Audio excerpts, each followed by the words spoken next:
की दहलीज पार करती है। लेकिन शादी की पहली ही रात उसके साथ कुछ ऐसा घटित होता है जो उसकी रूह तक को कपा देता है। एक ऐसा भयानक सच जिसकी उसने कभी अपनी सबसे डरावनी कल्पनाओं में भी उम्मीद नहीं की थी। सहमी और टूटी हुई पूजा जब अपनी आखिरी उम्मीद अपनी जेठानी कमलेश के पास हिम्मत जुटाकर अपना दर्द बयां करने जाती है तो सांत्वना के बजाय उसे इनाम में मिलता है चेहरे पर एक जोरदार थप्पड़। पूजा जमीन पर गिरकर बिलख बिलख कर रोने लगती है। आखिर एक नई नवेली दुल्हन के साथ इतना बड़ा धोखा और जुल्म क्यों हुआ? यह कहानी आपको झकझोर कर रख देगी और अंत में एक बहुत गहरी सीख भी देकर जाएगी। लेकिन इस खौफनाक रात तक बात कैसे पहुंची, इसके लिए हमें कहानी के पन्नों को थोड़ा पीछे पलटना होगा। कहानी की असल धुरी है कमलेश। कमलेश एक जिम्मेदार गृहिणी है जो एक भरे पूरे परिवार को संभालती है। उसके परिवार में उसका पति, एक छोटी बेटी, सास, ससुर, एक खामोश दादी और उसका देवर अरुण है। कमलेश के लिए अरुण सिर्फ एक देवर नहीं बल्कि उसके सगे बेटे से भी बढ़कर है। वक्त अपनी रफ्तार से आगे बढ़ता है। अब अरुण जवान हो चुका है और पूरा परिवार उसके लिए रिश्ता देखने जा रहा है। जिस लड़की को देखने पूरा परिवार जा रहा है उसका नाम है पूजा। इंग्लिश ऑनर्स में बीए कर चुकी पूजा अपनी बातों और आत्मविश्वास से सबका मन मोह लेती है। जब वह अपनी मीठी आवाज में एक अंग्रेजी गाना गाकर सुनाती है तो मानो पूरा परिवार उस पर फिदा हो जाता है। अरुण तो जैसे उसे देखते ही अपना दिल हार बैठता है। लेकिन इस पूरे कमरे में एक शख्स ऐसा था जिसके चेहरे पर खुशी की जगह एक उलझन थी। कमलेश को पूजा का यह मॉडर्न और बेबाक अंदाज बिल्कुल रास नहीं आता, लेकिन अरुण की खुशी और उसकी जिद के आगे कमलेश को झुकना ही पड़ता है। मन मारकर ही सही, वह इस रिश्ते के लिए हामी भर देती है। उसी दिन चट मंगनी पट ब्याह की तर्ज पर धूमधाम से रिंग सेरेमनी हो जाती है। पूजा की उंगली में अरुण के नाम की अंगूठी सज जाती है, लेकिन किसी को नहीं पता था कि यह खुशियाँ सिर्फ एक रात की मेहमान है। अगली सुबह कमलेश अपनी सास के साथ ऑटो से कहीं जा रही होती है। अचानक रास्ते में उनकी नजर एक भारी भीड़ और शोर शराबे पर पड़ती है। कुछ लोग सड़कों पर विरोध प्रदर्शन कर रहे थे। तभी भीड़ के बीच कमलेश की नजर एक ऐसे चेहरे पर पड़ती है जिसे देखकर उसके पैरों तले जमीन खिसक जाती है। वह सरेआम भड़क उठती है और हुक्म सुनाती है कि ये सब नौटंकी तुरंत बंद करो। गुस्से से आगबूला कमलेश आगे बढ़ती है। पूजा का हाथ झटक कर पकड़ती है और उसकी उंगली से सगाई की अंगूठी बेदर्दी से खींचकर निकाल लेती है। एक ही पल में, एक झटके में उसने वो रिश्ता तोड़ दिया जो कल ही जुड़ा था। जब कमलेश यह तूफान लेकर घर लौटती है तो घर में कोहराम मच जाता है। कमलेश का पति उसे आईना दिखाते हुए कहता है कि जो रायता तुमने बिना सोचे समझे फैलाया है उसे अब तुम्हें ही समेटना होगा। बेचारा अरुण भी लाख मिन्नतें करता है, समझाने की कोशिश करता है कि पूजा की सोच गलत नहीं है, लेकिन कमलेश अपने गुरूर में अंधी हो चुकी थी। उसके कानों पर जूं तक नहीं रेंगती और वह किसी की एक नहीं सुनती। कुछ देर बाद कहानी में एक खूबसूरत और जज्बाती मोड़ आता है। अपने रिश्ते को बचाने और अपनी बात समझाने के लिए पूजा खुद कमलेश के पास पहुँचती है। वह बहुत ही नरमी से माफी मांगते हुए कहती है कि अगर हम सही के लिए और दूसरों के हक के लिए खड़े नहीं होंगे तो यह दुनिया धीरे धीरे खत्म हो जाएगी। कमलेश जो भले ही पुरानी सोच की थी लेकिन दिल की साफ थी, पूजा की बातों की गहराई को महसूस कर लेती है। उसका दिल पसीज जाता है और वह मुस्कुराकर कहती है कि मुझे बातें जरा देर से समझ आती हैं, लेकिन जब एक बार समझ आ जाए तो मैं सही का साथ कभी नहीं छोड़ती। यह कहकर कमलेश पूरे मान सम्मान के साथ वो अंगूठी वापस पूजा को सौंप देती है। आखिरकार शहनाइयां बजती हैं और अरुण तथा पूजा विवाह के बंधन में बंध जाते हैं। लेकिन शादी की इस चकाचौंध के बीच एक परेशानी छिपी थी। शादी वाले दिन पूजा की तबीयत बेहद खराब थी। तेज बुखार और बदन दर्द के कारण उसका बुरा हाल था। फेरों के वक्त भी वह दवाइयों के सहारे मुश्किल से खुद को खड़ा रख पा रही थी। शादी की रस्में पूरी होने के बाद आती है वो रात जिसे हर नई नवेली दुल्हन अपनी जिंदगी की सबसे खूबसूरत रात मानती है, सुहाग रात। अरुण कमरे में आता है और कुछ इधर उधर की औपचारिक बातों के बाद वह पूजा के करीब आने लगता है। पूजा जो दर्द और बुखार से टूट रही थी बहुत ही स्पष्ट शब्दों में अरुण से कहती है कि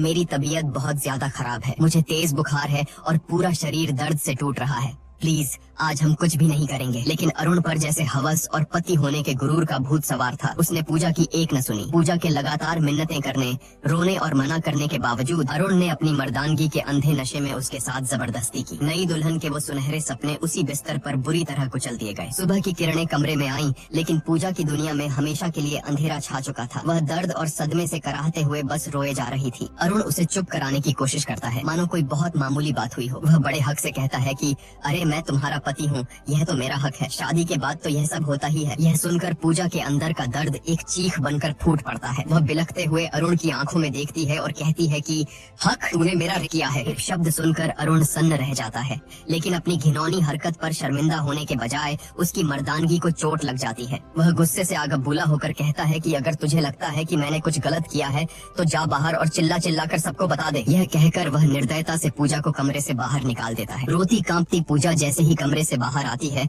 उसकी नजर आंगन में खड़ी कमलेश पर पड़ती है। कमलेश घर की और पड़ोस की कुछ औरतों से बात कर रही थी। पूजा के कानों में कमलेश की आवाज पड़ती है कि औरतें जितना किसी बम के फटने से नहीं डरती, उतना अपनी इज्जत का तमाशा बनने से डरती हैं। यह एक वाक्य पूजा के सीने में किसी जहरीले तीर की तरह चुभ जाता है। उसे तुरंत समझ आ जाता है कि जिस समाज और परिवार में वह खड़ी है, वहाँ अगर उसने अपना मुंह खोला तो उसे न्याय नहीं मिलेगा, बल्कि इस घर में उसी की इज्जत का सरेआम तमाशा बन जाएगा। समाज और बदनामी के इसी खौफ से हारकर एक जीती जागती हक के लिए लड़ने वाली लड़की अपने आंसू पीते हुए खामोशी से वापस उसी घुटन भरे कमरे में लौट जाती है। उसके मासूम दिल में कहीं न कहीं यह उम्मीद बची थी कि शायद अरुण को अपनी हैवानियत का एहसास हुआ होगा, शायद वह अपनी गलती मानेगा और उससे माफी मांगेगा। लेकिन अरुण का रवैया देखकर पूजा के पैरों तले बची खुची जमीन भी खिसक गई। पूजा पहले से ही असहनीय दर्द में थी, लेकिन अरुण ने अपनी हवस को प्यार का नाम देकर एक बार फिर उसके साथ जबरदस्ती की। पूजा अंदर तक टूट चुकी थी। उसे समझ आ गया था कि जिसे दुनिया पति पत्नी का प्यार कहती है, वह उसके लिए सिर्फ और सिर्फ एक वैवाहिक बल था, जिसके खिलाफ वह कुछ नहीं कर सकती थी। अगली सुबह कमलेश की नजर छत की बाउंड्री पर गुमसुम खड़ी पूजा पर पड़ी। पूजा की आंखों की वीरानी और उसका खामोश चेहरा देखकर कमलेश का दिल धक से रह गया। कमलेश के लाख पूछने पर भी पूजा ने रात का वह खौफनाक सच नहीं बताया। कमलेश समझ गई कि कुछ तो बहुत गलत हुआ है और वह बिना ज्यादा सवाल किए पूजा को उसके मायके छोड़ आई। मायके पहुंचकर पूजा ने सोचा कि शायद दुनिया में एक माँ ही है जो अपनी बेटी का दर्द समझ सकती है। उसने अकेले में अपनी माँ को बीती रात की सारी सच्चाई और अरुण की दरिंदगी के बारे में बता दिया। लेकिन जो जवाब उसकी सगी माँ ने दिया,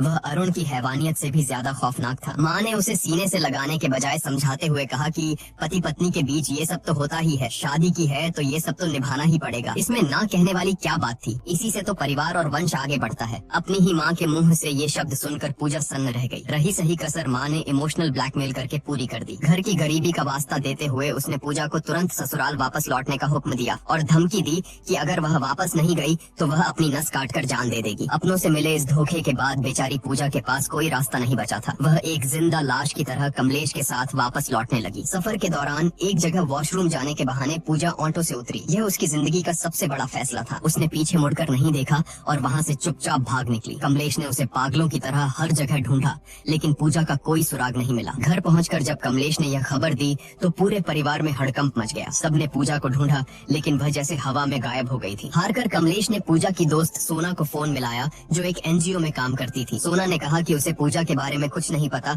लेकिन वह उसे ढूंढने की पूरी कोशिश करेगी। आखिरकार सोना की तलाश पूरी होती है। पूजा उसे एक सुनसान पार्क के कोने में गुमसुम किसी सहमी हुई बच्ची की तरह बैठी मिल जाती है। जब कमलेश वहाँ पहुँचती है तो पूजा हिम्मत जुटाकर अरुण की उस खौफनाक रात की सारी दरिंदगी और सच्चाई कमलेश के सामने उगल देती है। लेकिन सालों से अरुण को अपने बेटे की तरह पालने वाली कमलेश का अंधा विश्वास सच्चाई पर भारी पड़ जाता है। सच सुनने के बजाय कमलेश का गुरूर टूटता है और वह गुस्से में आकर पूजा के गाल पर एक जोरदार थप्पड़ जड़ देती है। वह चिल्लाती है और पूजा को लगभग घसीटते हुए वापस उस कैद खाने में ले आती है। भले ही कमलेश ने पूजा को थप्पड़ मार दिया था, लेकिन एक औरत होने के नाते उसके अंदर शक का एक बीज बोया जा चुका था। वहीं दूसरी तरफ हम देखते हैं कि हनीमून के खूबसूरत वादियों में पूजा अंदर से पूरी तरह वीरान और खौफजदा थी। वह अरुण से एक आखिरी उम्मीद के साथ बात करने की कोशिश करती है, लेकिन अरुण की आंखों में प्यार नहीं, सिर्फ एक भूखे भेड़िए जैसी हवस थी। वह एक बार फिर पूजा की चीखों और आंसुओं को अनसुना करते हुए उसके साथ जबरदस्ती करता है। बेचारी पूजा उस बिस्तर पर तड़पने और रोने के अलावा कुछ नहीं कर पाती। वह जिसे अपनी जिंदगी का साथी समझकर समझाने गई थी, वह सिर्फ एक झल्लाद निकला। पूजा को उस रात पूरी तरह समझ आ गया था कि अरुण की नजरों में वह कोई पत्नी या प्यार नहीं, बस उसकी हवस मिटाने का एक बेजान जरिया भर थी। पूजा की जिंदगी एक जीते जागते नर्क में बदल चुकी थी। एक रात खौफ से कांपती पूजा खुद को बाथरूम में बंद कर लेती है। बाहर से अरुण दरवाजे को पीटते हुए उसे बाहर आने का हुक्म देता है। अंदर से डरी सहमी पूजा रोते हुए कहती है कि आज मैं तुम्हारे करीब नहीं आ सकती, मेरे पीरियड्स शुरू हो गए हैं। लेकिन एक हैवान के सिर पर सवार हवस को भला कोई कैसे रोक सकता था? अरुण का जवाब किसी भी इंसान की रूह का पाने के लिए काफी था। वह बेशर्मी और क्रूरता से कहता है कि मुझसे झूठ मत बोल, दरवाजा खोल, मुझे देखना है। यह सुनकर बाथरूम के अंदर खड़ी पूजा की जान सूख जाती है। उसे समझ आ जाता है कि यह दरिंदा उसकी कोई बात नहीं मानेगा। इसी खौफ और बेबसी के बीच पूजा की नजर वहाँ रखी एक ब्लेड पर पड़ती है और सीन यहीं कट हो जाता है। अगली सुबह घर में कोहराम मच जाता है। सबको पता चलता है कि पूजा अस्पताल में है और उसकी हालत बेहद नाजुक है। पूरा परिवार बदहवास हालत में वहाँ पहुँचता है। अरुण अरुण बड़ी चालाकी से कमलेश और बाकी घर वालों को गुमराह करते हुए कहता है कि उसे औरतों वाली कोई अंदरूनी दिक्कत थी, शायद उसी वजह से ये हालत हुई है। लेकिन जब कमलेश अंदर जाकर लेडी डॉक्टर से बात करती है तो डॉक्टर जो सच बताती है वह सुनकर कमलेश के पैरों तले जमीन ही नहीं खिसकती बल्कि उसका पूरा वजूद हिल जाता है। डॉक्टर भारी आवाज में बताती है कि पूजा के उन नाजुक हिस्सों पर ब्लेड से गहरे कट लगे हैं और बहुत ज्यादा खून बहने की वजह से उसकी यह हालत हुई है। यह सुनकर कमलेश सन्न रह जाती है। वह तुरंत खुद को संभालती है और घर वालों को वापस भेज देती है, यह कहकर कि वह पूजा के पास रुकेगी। होश आने पर जब कमलेश पूजा के पास बैठती है तो पूजा आंसुओं में डूबकर वह कड़वा सच उगलती है जिसने उसे इस हद तक जाने पर मजबूर किया। यह दर्द सुनकर कमलेश अंदर तक टूट जाती है। उस रात जब कमलेश घर लौटती है तो पूजा के दर्द को महसूस करने के लिए वह खुद बाथरूम में जाती है और हाथ में वही ब्लेड उठाती है। वह उस ब्लेड को अपनी त्वचा पर रखकर वही करने की कोशिश करती है जो पूजा ने किया था, लेकिन ब्लेड की हल्की सी चुभन से ही उसके हाथ कांप जाते हैं। वह ब्लेड फेंक देती है। उस एक पल में कमलेश को गहराई से एहसास हो जाता है कि आखिर वो 21 साल की मासूम लड़की किस कदर खौफ और दर्द से गुजरी होगी कि उसने खुद को इतनी खौफनाक सजा दे दी। अगले दिन जब अरुण अपनी बेशर्मी का लबादा ओढ़े पूजा से मिलने अस्पताल पहुंचता है तो उसे पता चलता है कि कमलेश पहले ही पूजा को डिस्चार्ज कराकर अपने साथ ले जा चुकी है। अपनी पत्नी की इतनी गंभीर हालत के बावजूद उस जाहिल इंसान के दिमाग में सिर्फ एक ही बात चल रही थी। वह बेशर्म होकर लेडी डॉक्टर से पूछता है कि अब मैं अपनी पत्नी के साथ इंटीमेट तो हो सकता हूँ ना? यह घिनौना सवाल सुनकर डॉक्टर का खून खौल उठता है। वह डॉक्टर पूजा के वो खौफनाक घाव देख चुकी थी और जानती थी कि इसके पीछे कौन है। वह अरुण पर बुरी तरह भड़क जाती है और पूरी ताकत से चिल्लाते हुए कहती है कि बहुत ही नीच और घिनौना इंसान है तू, तेरे जैसे जाहिलों के आड़ में तो गोली मार देनी चाहिए। वह तुरंत सिक्योरिटी गार्ड्स को बुलाती है और अरुण को धक्के मारकर अस्पताल से बाहर फेंकवा देती है, यह चेतावनी देते हुए कि यह जानवर इंसान दोबारा मेरे अस्पताल के आसपास भी नहीं दिखना चाहिए। पूजा जो अपनी आंखों में शादी और एक नए जीवन के 1000 सुनहरे सपने लेकर इस घर में आई थी, आज उसकी जिंदगी एक ऐसे भयानक नर्क में तब्दील हो चुकी है जहां उसका ही पति उसका सबसे बड़ा मुजरिम बन गया है। प्यार और हक के नाम पर पूजा ने जो झेला है वो मौत से भी बदतर था। लेकिन अब जब पूजा मौत के मुंह से वापस लौट आई है और उसे उस कमलेश का साथ मिल गया है जो कल तक उसी के खिलाफ खड़ी थी, तो अब आगे क्या होगा? आपके हिसाब से अब पूजा को क्या कदम